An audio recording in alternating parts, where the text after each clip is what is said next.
Okay, so this is what this wood is for. It's gonna be edge banding. Poplar for my 2x4 workbench I've been working on. And this right here, this is solid maple and it's going on this. This is my outfeed table for my table saw. Now I've got a few tricks I wanna show you along the way.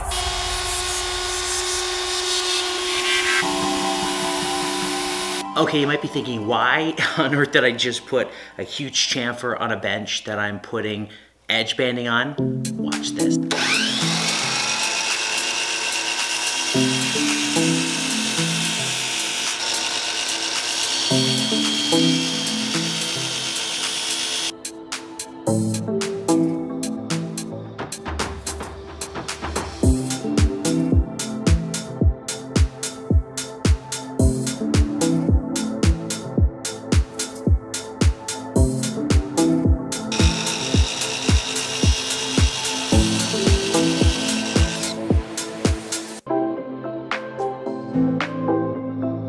So this is what I had in mind when I put the chamfer on my outfeed table.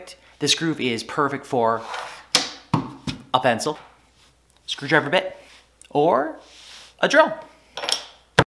Okay, so with that out of the way, let's move to the 2x4 workbench I've been working on. And this is a trick I like to use with any higher end cabinets I like to build or workbenches that I'm not going to be clamping any work pieces to. So on the trim itself, I like to leave it about 1/8 of an inch wider than the actual top. It creates a really nice shadow line.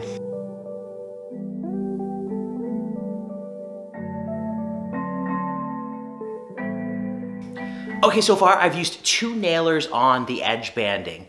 One is this one here, it's an 18 gauge cordless brad nailer. On this bench I'm working on now, I'm using a pin nailer. This nail is great because it leaves a very small hole. In fact, the nail doesn't have a head. If you're not interested in filling nail holes, let me show you another trick that I use on some of my higher end cabinets, and well, I'm gonna use it on the workbench too.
All right, it's all done.